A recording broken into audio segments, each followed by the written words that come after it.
Welcome back special report સાથે હું છું નુપુર અને આખો દેશ આજે આક્રંદમાં છે. આખા દેશમાં શોક ફેલાયેલો છે કારણ કે ન માત્ર ભારત પણ વૈશ્વિક એવિએશન વર્લ્ડની સૌથી મોટી દુર્ઘટનાઓમાંની એક દુર્ઘટના અમદાવાદમાં બની છે. 243 પેસેન્જરને લઈને જઈ રહેલું પ્લેન ક્રેશ થયું અને એ પણ એક હોસ્ટેલ પર ક્રેશ થયું. કેટલાય ડોક્ટરોના મૃત્યુ થયા છે. 243માંથી માત્ર એક પેસેન્જર જીવતો બચ્યા હોવાની જ શક્યતા જોવાઈ રહી છે. આ પ્લેન ક્રેશમાં અત્યાર સુધી 265 લોકોના મૃત્યુ થયા છે. અનેક પરિવારો શોકમાં ગરકાવ થઈ ગયા છે. આ એવો રુદન છે, આ એવો આક્રંદ છે જે જોઈ ન શકાય. હૈયા સોંસરા નીકળી જાય એવા આ દ્રશ્યો છે. કેટલાય પરિવારોને આ દુર્ઘટના, આ વિમાન ક્રેશ ભરખી ગયું. અત્યારે જે લોકો બચ્યા છે એમના પર અત્યારે એક રાહતની એમાં લાગણી છવાયેલી છે, પણ એની સાથે સાથે એમનામાં પણ એક દુઃખ અને શોક દેખાઈ રહ્યું છે કે જે પરિવારોનું કોઈ નથી બચ્યું, જે પરિવારોએ સ્વજન ગુમાવ્યા છે એમના માટે શોક અને લાગણી. અને આ સિવિલ હોસ્પિટલની બહારના એ દ્રશ્યો છે. ક્યાંક કોઈને સ્વજન ગુમાવ્યા છે, એમના ઘરના આ દ્રશ્યો છે. સિવિલ હોસ્પિટલ બહાર પોતાના સ્વજનને ઓળખવા માટે લોકો વલખા મારી રહ્યા છે. પોતાના વહાલસોયાને ઓળખી શકે એવી હાલતમાં પણ એ નથી રહ્યા અને ડીએનએ સેમ્પલ આપવા પડ્યા છે કે જેથી કરીને ડીએનએ મેચ થાય પછી ખબર પડે કે આમાંથી અમારા સ્વજન કોણ છે. એ આખા ગુજરાતની સાથે સાથે કેટલાક વિદેશી નાગરિકો પણ હતા અને અત્યારે બધે જ શોક પ્રસરી ગયો છે. ખૂબ મોટી, ખૂબ ભયાનક દુર્ઘટના છે અને અત્યારે એ દુર્ઘટના સ્થળ ઉપર અત્યારે તપાસ ચાલી રહી છે કે અત્યારે આ ક્રેશ થયું તો થયું કેવી રીતે. એના એક્સપર્ટ્સ આવ્યા છે અને થોડી જ વારમાં વિદેશના એક્સપર્ટ્સ પણ આવશે. અમેરિકા અને બ્રિટનના એક્સપર્ટ્સ પણ આવવાના છે અને એક્સપર્ટ્સ આવીને તપાસને વધુ વેગવંતી બનાવશે. આ બધા વચ્ચે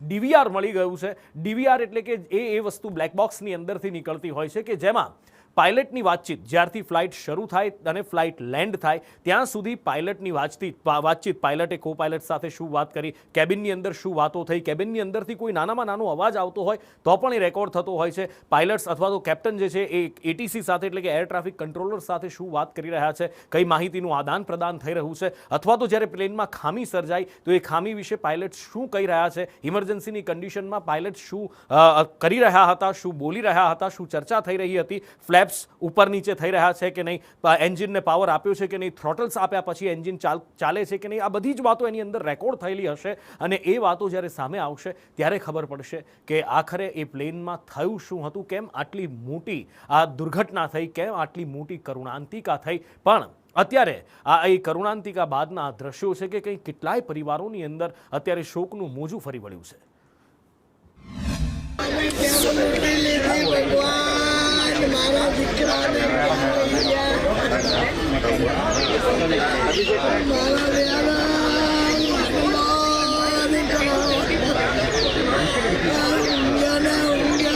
મારો ભાઈ સાહિલ લંડન જવાનો હતો વર્ક પરમિટ પર. તે આજે 12 તારીખે જવા નીકળ્યો. એવું કહે છે કે એ ફ્લાઇટ દિલ્હીથી આવેલું હતું. ફ્લાઇટને ચેક કરતા કેટલી વાર લાગે, ટેકનિકલનું એન્જિન ચેક કશું ચેક કરવા વગર બીજો બોર્ડ કરી દીધો પેસેન્જરને. એને લંડન માટે ડિપાર્ટ કર્યું. કમીને ચેક તમે ના કર્યું. તમે અંદર પેસેન્જર જો એની પાસપોર્ટ ચેક કરો, એની બોડી ચેક કરો, એનો સામાન ચેક કરો. તમે એક ફ્લાઇટ તમે ચેક ના કર્યું કે જે આટલા બધા પેસેન્જરને લઈને ડિપાર્ટ થવાનું હતું. મારી માં કેવી રીતે જીવશે? તમારી આ રિસ્પોન્સિબિલિટી તમે ના નિભાવી શકતા તો તમે કેમ ફ્લાઇટ ડિપાર્ટ કર્યું? મારો ભાઈ જતો અહીંયા. કાલે સવારે એને 8:30 વાગે અહીંથી અમે મૂકવા ગયા પરિવાર સાથે. ત્યાં મૂકીને પછી અમે અહીંયા જેવા ઘેર ખેરવા પરત ફર્યા એટલે અમને આવો મેસેજ મળ્યો કે આવું એક એક્સિડન્ટ થયું છે. તો અમે પરિવારવાળા બધા પછી તરત એરપોર્ટ ઉપર પાછા રવાના નીકળ્યા. મારી સગી બહેન, મોટી બહેન, દાઈ બહેન દશરથભાઈ પટેલ ફતેહ દરવાજા વિસનગરથી લંડન જઈ રહ્યા હતા. ઘટનામાં જ્ઞાનમાં તો શું છે કે જે પ્લાનમાં બેઠા એટલી અમને જાણ છે. પછી શું થયું એના કોઈ સમાચાર અમને મળ્યા નથી.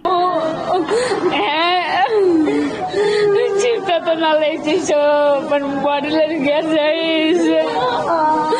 ચિંતા તો હું ના કાઢી મારી બેબી છે, મારી સાસુ છે. લંડનથી એ બધા અજમા જવાના હતા એટલા માટે આવ્યા હતા. ઈદના હિસાબે રોકાઈ ગયા ને પછી એ કહે છે હું ઈદ માટે રોકાવું છું ને. પહેલાં તો કહે છે હું ટિકિટ કેન્સલ કરાવી નાખું. ફરી સવારે કીધું કેન્સલ કરી નાખ્યું, પાછું જવાનું વિચાર્યું. જેટલા બી લોકો માર્યા ગયા છે એમના પરિજનોને. ખાસ ડૉક્ટરને બતાવવા માટે જ આવ્યા હતા કે દુખે છે ને રિકવરી નથી આવતી, એનું કારણ શું છે એમ, કે જેથી ઝડપી અહીંયા સારવાર થાય. मेरी लड़की और मेरी मम्मी दोनों कहाँ रहती है? पहली बार जा रही थी क्या है? हम लोग वही मेस में ही काम करते हैं. अच्छा. खाना बनाने का हम टिफिन सर्विस का करते हैं. हम टिफिन लेके निकल गए, मम्मी लोग खाना बना